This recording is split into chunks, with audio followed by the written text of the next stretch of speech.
এখন বাংলাদেশের সিনেমা মানেই যেন তার নাম। কেউ তাকে ডাকেন সুপারস্টার, কেউ মেগাস্টার, কেউ বা আবার ভাইজান। ভালোবাসার এসব উপাধি নিয়ে বাংলাদেশের চলচ্চিত্রে একচেটিয়া রাজত্ব করে যাচ্ছেন তিনি। তিনি শাকিব খান রানা। অনন্ত ভালোবাসা সিনেমাটি দেখে কখনো কি মনে হয়েছিল বাংলাদেশের চলচ্চিত্রে একদিন রাজত্ব করবেন সেই হ্যাংলা পাতলা ছেলেটি? অথচ রাজত্ব করে যাচ্ছেন। সেই রাজত্বের ২৫ বছর হয়ে গেল। প্রিয় দর্শক, আজকের ভিডিওতে আমরা জানব রানা থেকে শাকিব খান হয়ে ওঠার গল্প। তার আগে আপনাদের কাছে ছোট্ট একটি অনুরোধ, আমার নতুন চ্যানেলটিকে সাবস্ক্রাইব করে আমার সঙ্গেই থাকবেন। রানা থেকে শাকিব খান হয়ে ওঠার শুরুটা হয়েছিল ১৯৯৯ সালে। পরিচালক আফতাব খান টুল্লুর হাত ধরে ক্যামেরার সামনে দাঁড়ালেও শাকিব খান অভিনীত মুক্তিপ্রাপ্ত প্রথম চলচ্চিত্র সোহানুর রহমান সোহান পরিচালিত অনন্ত ভালোবাসা। ছবিটি সেই সময় খুব একটা সফল না হলেও নায়ক হিসেবে শাকিব সবার দৃষ্টি আকর্ষণ করেন। অভিনয় জীবনের দ্বিতীয় বছরেই সেই সময়ের শীর্ষ অভিনেত্রী শাবনূরের বিপরীতে গোলাম সিনেমায় অভিনয় করে আলোচনায় আসেন তিনি।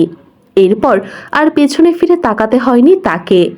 একে একে দুজন দুজনার, বিষে ভরা নাগিন, শিকারী, স্বপ্নের বাসর, মায়ের জেহাদ, রাঙামাস্তান, হিংসার পতন, বন্ধু যখন শত্রুর মতো জনপ্রিয় সিনেমা জমা পড়ে তার ঝুলিতে।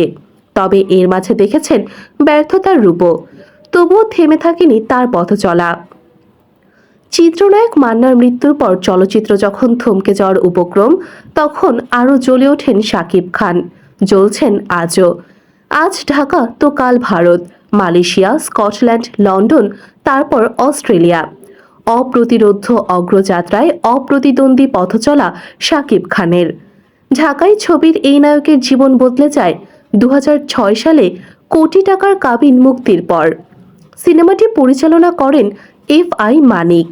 এই সিনেমার পর নিজের মজবুত আসন গড়ে তোলেন তিনি। তবে ২০১৬ সালে যৌথ প্রযোজনা সিনেমা শিকারী দিয়ে পর্দায় এক নতুন শাকিব খানের দেখা মেলে। চারিদিকে সাড়া ফেলে তার সেই নতুন রূপ। বাংলাদেশের পাশাপাশি শাকিব ভারতের পশ্চিমবঙ্গেও হয়ে ওঠেন আলোচিত। বলা যায় তারকা শাকিবের নবজন্ম ছিল সেই বছর। এরপর নবাব, সত্তা এবং বীর সিনেমা দিয়েই হইচই ফেলে দেন শাকিব। তারপর নবাব, ভাইজান এলোরে সিনেমায় নতুন লুকে দেখা যায় তাকে। বর্তমানে দেশীয় সিনেমার শীর্ষ নায়কের আসনে রয়েছে শাকিব খান। দীর্ঘ এই অভিনয় জীবনে অর্জন করেছেন 4টি জাতীয় চলচ্চিত্র পুরস্কার। ভালোবাসলেই ঘর বাঁধা যায় না, খোদার পরে মা, আরও ভালোবাসবো তোমায় ও সত্তা সিনেমায় অভিনয়ের জন্য জাতীয় চলচ্চিত্র পুরস্কার পান তিনি। শাকিব খান অভিনীত মুক্তিপ্রাপ্ত সিনেমার সংখ্যা 249।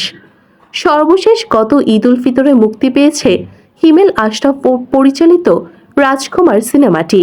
তবে রাজকুমারের আগে সবকিছু ছাপিয়ে ২০২৩ সালে প্রিয়তমা সিনেমার বৃদ্ধ লুক ছিল সামাজিক যোগাযোগ মাধ্যমে সবচেয়ে আলোচিত।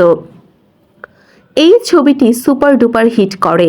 ২০২৩ সালে ২৫ বছরের ক্যারিয়ারে এসে শাকিব খান জানান দেন তিনি শেষ হয়ে যাননি, এখনও তার দেয়ার অনেক বাকি। ক্যারিয়ারের ২৫টি বছর পার হলেও শাকিব খানের কাছে মনে হয় সেদিনই চলচ্চিত্রে যাত্রা তার ভাষ্য, এত দ্রুত ২৫টি বছর হয়ে গেল, অথচ আমার মনে হয় সেদিনই চলচ্চিত্রে এলাম, FTCতে শুটিং শুরু করলাম। সবকিছু এখনো বেশি স্পষ্ট আমার কাছে।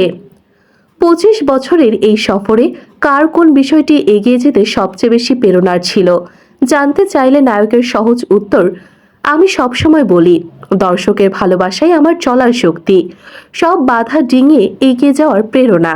আর বাবা মায়ের দোয়া তো রয়েছেই, সহকর্মীদের সমর্থনও কাজ করেছে। সর্বোপরি ২৫ বছরের জার্নি তো আর একা একাই চলিনি, সবাইকে নিয়েই চলেছি, তাই সবার প্রতি আমি কৃতজ্ঞ। এদিকে আসছে ঈদ উল আজহায় মুক্তি পাচ্ছে শাকিব খানের তুফান সিনেমা। রায়হান রাফি পরিচালিত সিনেমাটি ইতিমধ্যে দর্শকের কাছে তুফানের মতোই প্রভাব বিস্তার করে আছে। গ্যাংস্টারের গল্পের ছবিটি নিয়ে প্রত্যাশার পারদ যেন আকাশ ছুঁয়েছে। ধারণা করা হচ্ছে প্রিয়তমার রেকর্ড ভেঙে আরও শীর্ষে যাবে তুফান।